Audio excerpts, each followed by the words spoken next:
All right, thank you guys so much for coming on tonight.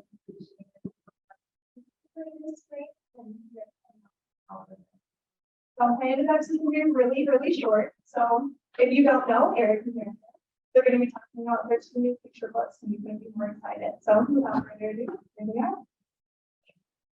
Well, thank you. We're so excited to be here. It's such an honor here tonight. You're going to read our two new picture books. I thought we'd start by just tell you a little bit about who we are, and where these books came from, and why we write the books that we write. Meredith and I are both storytellers, and we get to tell stories for our jobs. The jobs that aren't being authors. Meredith is a news anchor for the local TV station, and I get to do video, I get to do music, and I also get to take people to Israel to teach them about the context of the Bible. Yeah. So we get to go and we get to talk about the history, culture of the Bible, and of the stories that we read in the Bible. You know what? A lot of times when I take people on trips, they're older people. You know what they say to me? They say, I wish I knew these things early. Because when we start to understand the context of the Bible, we start to understand things like, how did they bake bread? Or how did they fish? Or what did a house look like? And all of a sudden, when we read the stories about houses, there's a totally different meaning. Come on in, guys. Come on in. Come to see. Thanks for coming. And so when I get to teach people about the context of the Bible, a lot of times the meaning of the stories changes and the stories come alive. And so we thought we need to start writing stories that we can tell our kids. This is Meredith. Meredith's in the front row. She's 6. And this is Judah. He's 3. And we wanted to tell them stories and start to teach them about the context of the Bible. Teach them, show them the pictures. So we wrote 2 books. And these are our 2 new books. And both of these books do just that. The first one is called Youngest Disciple. And you'll see when Meredith reads this book, you're going to see pictures of what Israel looks like, what the Sea of Galilee looks like, what the boats that the fishermen fish out of look like. Okay? But most importantly, The Youngest Disciple is a book about discipleship. Now, discipleship just means following Jesus. So it's a book about a disciple named John. And guess what? If you understand the context of the Bible, we learn, because we get hints from studying what life was like back then, and we get hints in the Bible that, guess what? The disciples were probably pretty young. In fact, John may have been 13 years old when Jesus said, come follow me. Isn't that amazing? And then Jesus says, come follow me because I think you can be like me. You know what's so cool is when we can see and when we can hear Jesus say, I think you can be like me. You know what? You're never too young to be a disciple. You're never too young to follow Jesus. So that's why we love writing books. This one is called The Mouse in the Manger. And this tells the Christmas story, but it tells the Christmas story in a little bit different way. And we'll show you as we read that book. Yeah. But that's why we love telling stories. And that's why we love writing picture books for children, because you know what? We want you guys to see these pictures. We want you to see what it was like back then when these stories were written, when these stories were told. Okay, so you guys ready to hear a story? Okay. Meredith is going to read to you The Youngest Disciple. Okay, here we go, everybody.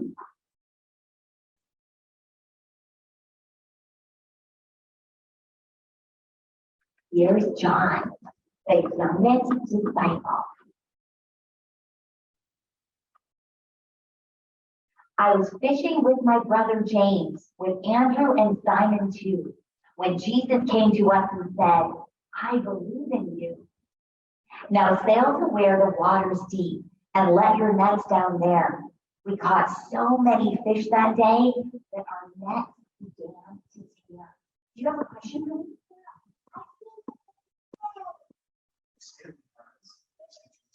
That's right. It's the same kind of boat, and he's on the Sea of Galilee.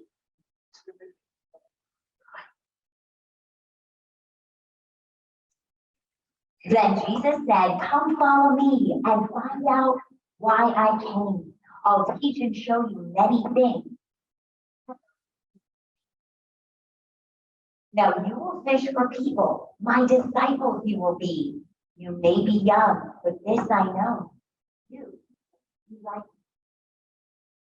So James and I said goodbye to our father Zebedee. We left our jobs as fishermen on the Sea of Galilee. Everybody see okay?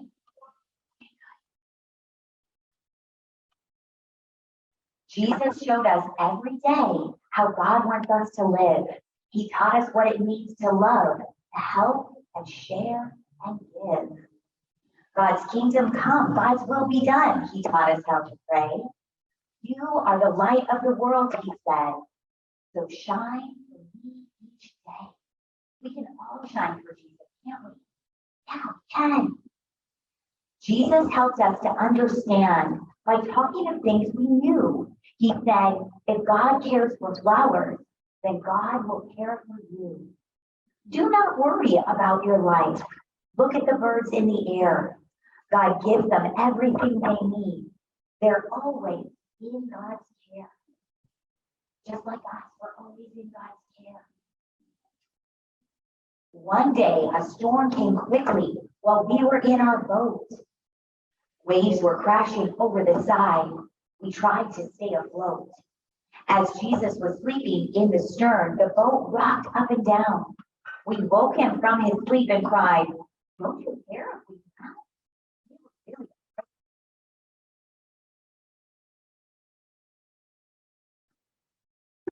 Then Jesus calmed the wind and waves. It's the same picture, isn't it? Jesus calmed the wind and waves. He hushed them with a word. The sea stood still at his command. It was God's voice we heard. Keep your eyes on me, my friends. Don't be afraid, he said. Remember who is in your boat. There are many storms ahead. We traveled through Samaria and stopped to rest our feet. Jesus sat by Jacob's well while we found food to eat. A woman came to draw water. Then Jesus said, "It's true. The living water I can give will flow from me to you." We met different kinds of people, but for everyone he came. Jesus loved and served them all. He asked us to do the same. With mud, he healed a blind man's eyes. "Now I can see," he said. Jesus healed the deaf and the lame and even raised the dead. "I'm the good shepherd," Jesus said. "My sheep, they know my voice. And when I rescue one lost sheep, all heaven will rejoice." Large crowds would often gather wherever we would go. Jesus had compassion on them. He healed and loved them so. One day the people were hungry. We told them to go away, but Jesus smiled and said to us, "You feed them here today." A young boy had 5 barley loaves and 2 fish that were small. Then Jesus did a miracle so we could feed them all. Isn't that amazing? Everybody got to eat. The story of his miracles spread far across the land. Jesus was the Son of God, we soon would understand. Jesus said, "I'm the bread of life. I'll always be enough. Trust me and I'll walk with you whenever your path is rough." In Jerusalem at Passover, we gathered for the meal. I was sitting next to Jesus when he went down to kneel. He took a towel and washed our feet. He said, "Watch what I do. I want you to serve each other, put others ahead of you." He took the bread and offered thanks and broke it for us to share. After the meal, he took the cup and said to everyone there, "When you gather, please remember what I'm about to do. Don't be afraid. Believe in me. Love others like I love you." That evening, Jesus said to us, "Watch with me as I pray. Now is the time. The hour has come. I have to go away. Then soldiers arrested Jesus as the Pharisees stood by. Pilate listened to the crowds and sentenced him to die.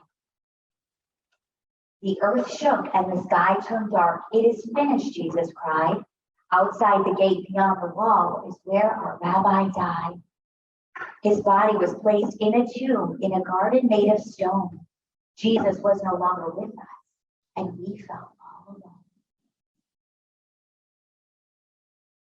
But Mary went to the garden early on the third day, and when she arrived at the tomb, the stone had been rolled away.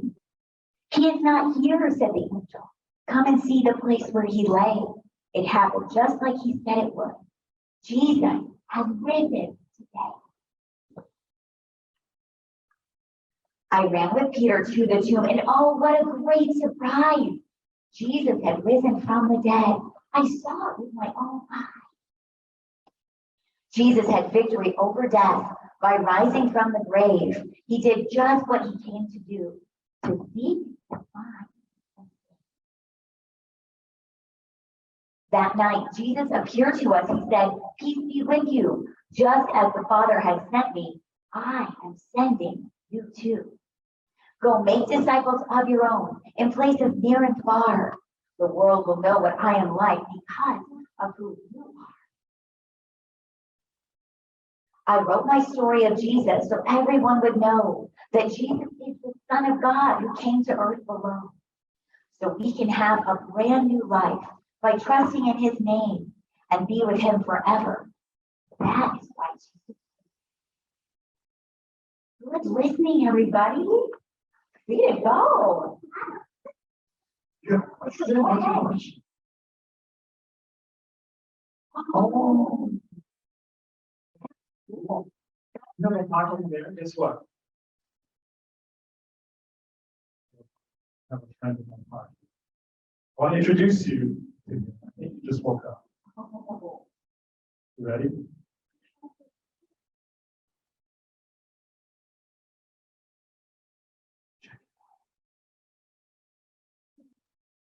Can you see it? It's a little mouse. He was sleeping in my pocket the whole time. Now, little mouse is excited to meet all of you. The little mouse can be quite shy. Okay? So I'm just gonna pet her for a minute. She's gonna get comfortable, or he's gonna get comfortable. Okay. And we're gonna tell a story about little mouse. So I think I'm gonna put little mouse here. Little mouse is quite small, isn't he? Yeah. And little mouse wishes that he was bigger, because little mouse looks around and sees all the animals and says, "I wish I could be like them." Guess what? There's a special plan for little mouse. Do you want to hear about it? He said, "Okay, have a seat. We'll leave little mouse here." All right. So this is the story of little mouse, called the Mouse in the Manger. Are you guys ready? This story starts so long ago in a small Bethlehem house. Inside the wall, where no one sees, there lived a little mouse. An older woman lived there too, along with her family. They gathered in the courtyard beneath their olive tree. Can you see what they're doing? You see the older woman here? They're grinding grain so that they can make bread. And what they're doing here is they're harvesting olives from the olive tree. Do you know how they harvest olives? They take a big stick and they hit the branches of the olive tree, and the olives fall down on the ground.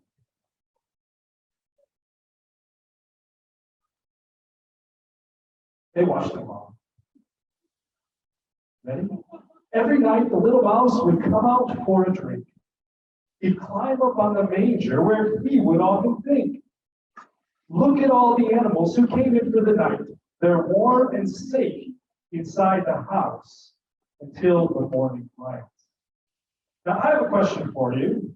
How many of you guys have animals at home? No? Maybe some. What do you have? You have an animal? What is it? A puppy? You have a puppy, and your puppy lives in the house, right? Do any of you have donkeys at home? Do you have a donkey? I think you should get a donkey. Does anybody have sheep? No, or goats? Well, that's what they used to do back in the time of the Bible.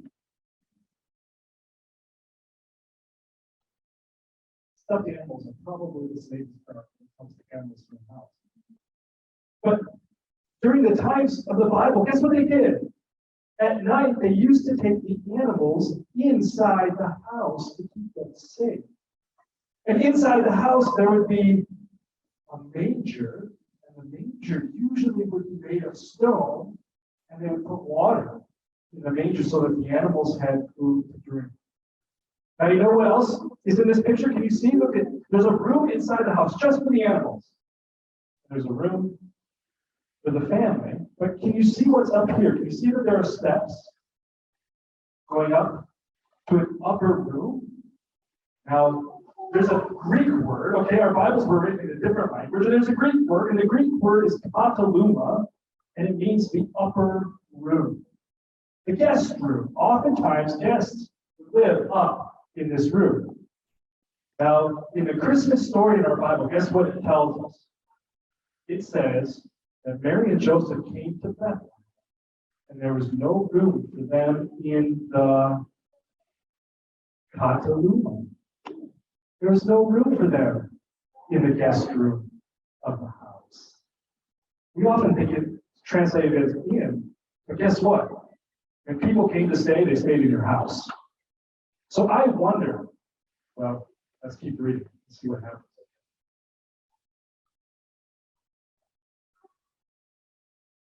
Each one has a gift to give. So each animal has a gift to give. The donkey is so strong.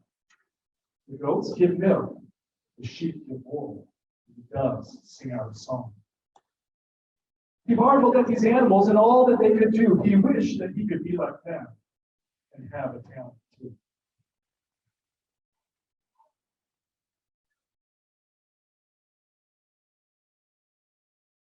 The dove that flew out to get food.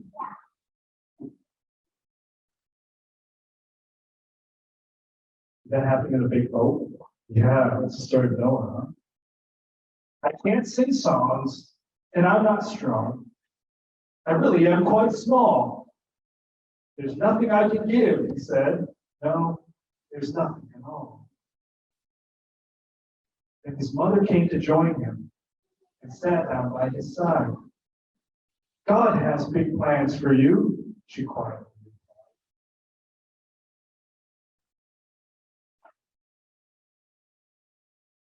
But on this night that started out like others had before, a man and woman came to them and knocked upon their door. You guys know who it was? You guys have an idea? Who may have showed up? Yeah. Who do you think? Mary and Joseph? Is that what you think too? Let's check it out. We've had a long, hard journey. The man explained to them. We've walked for many miles on the road to Bethlehem.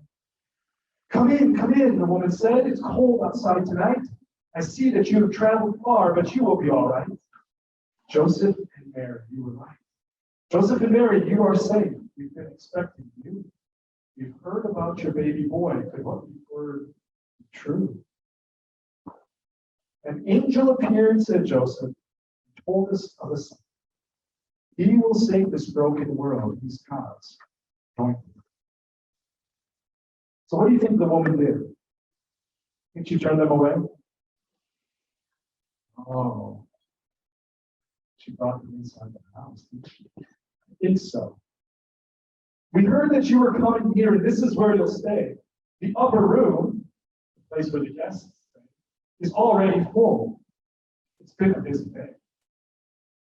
The straw is soft and comfortable. We'll make a bed for you. The animals will keep you warm. It's the best that we can do. You are tired from your journey. We're glad that you're our guest. But soon you'll have your baby. So now it's time to rest. So what do you think? Do you think maybe Mary and Joseph got to spend the night with all the animals?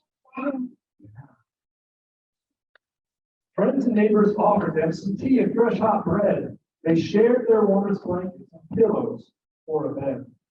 Oil lamps lit up the night as clouds covered the moon. Joseph, said Mary, it is time. We'll meet again soon.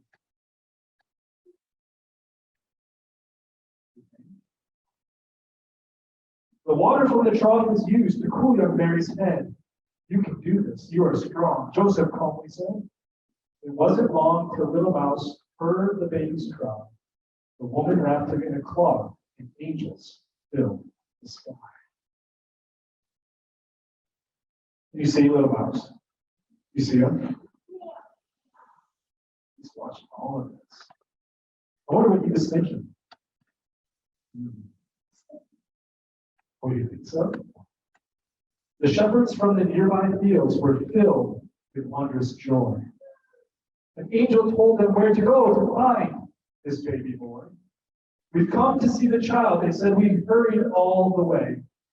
The angel told us we would find the Savior born today. His name is Jesus, Mary said. You knew it. He was promised long ago. When they gave their gift of worship, the shepherds bowed down low. What's going to happen to little mouse?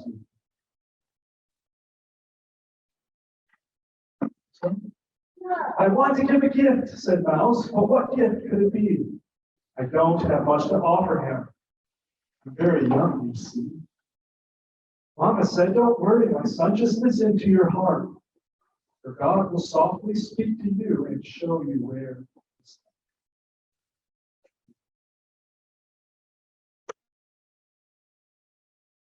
Then little mouse had an idea. He looked around and saw the donkey, sheep, and mourning doves were lying on fresh straw. What do you think he's doing?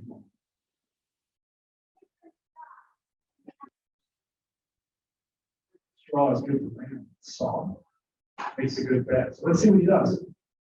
Piece by piece, he took the straw and laid it in the trough. Jesus would need a place to rest with his parents, not in hall.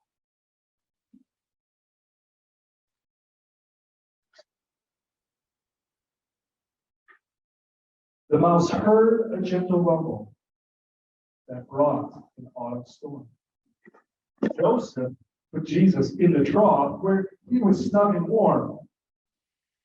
Don't worry now, your son is safe, squeaked the little mouse. I'll watch over him tonight. Good rain fell on the house. It's appropriate, isn't it? The rain falling outside. Yeah. Well, who gets your shoe? That night, Jesus lay sound asleep, safe from harm and danger. For watching over God's own son was the mouse.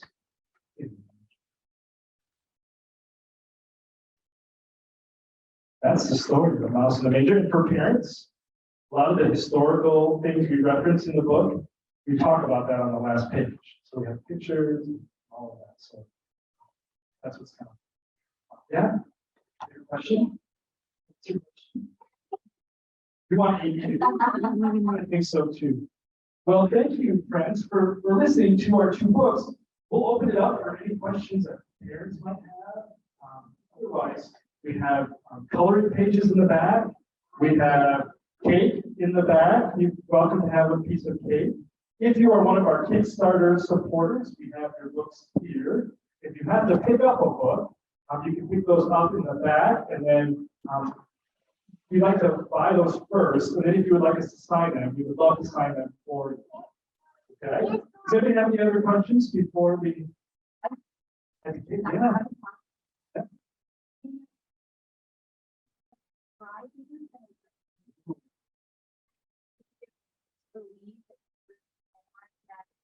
Or during the wet season? We do have reasons to Okay, believe that. tell me everything.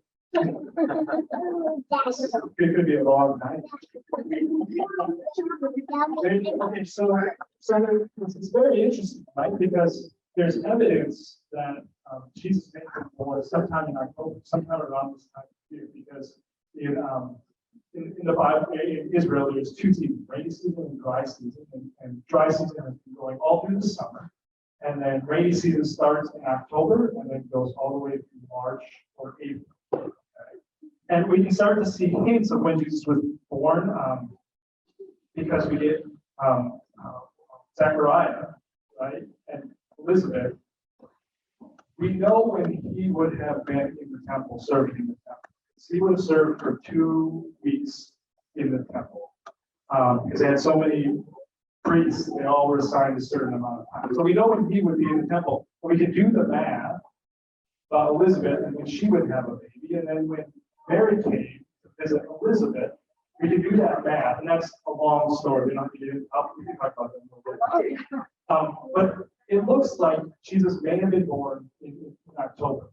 And what's so cool about that is it may have been close to the celebration of festival of Sukkot, which they're actually celebrating now in Israel. Sukkot was the festival where they remembered God bringing them into the promised land, delivering them from Egypt into the promised land. And at that festival, they also prayed for living water to come because they knew that they needed the rainy season in order to survive and in order for the crops to be watered and have good crops. So what's fascinating is we still see the sheep were in the fields, right? And so this would be before the rainy season came. So that's one evidence. John tells us that Jesus came and dwelt among us, and the actual word is Sukkotim among us. So it kind of imagines with the festival of Sukkot. And how cool would the picture be if the living water came? Well, the Jewish people were praying for living water to come, and then he was put laid in a water trough, right? So you have all these pictures of living water, and so that's why some people think that it was. I personally think it was probably more. So that's why we put a few of those things in the book, and we talk about that at the end of the book. But we have this theme of living water that kind of goes throughout the whole book. So I'm glad you picked up on that. So yeah. So you'll also see the moon is a full moon in the book, and that's a full moon during the Feast of Sukkot. So we hint at it in some of those cultural. Yeah. Any other questions? All right, is it time for Kate? I think so. Guys, thanks for being so patient. All right. Well, we'll be up front if you have any other questions. Otherwise, grab some colors or the crayons and color, grab some cake. And then if you guys need cake, why don't we stay on the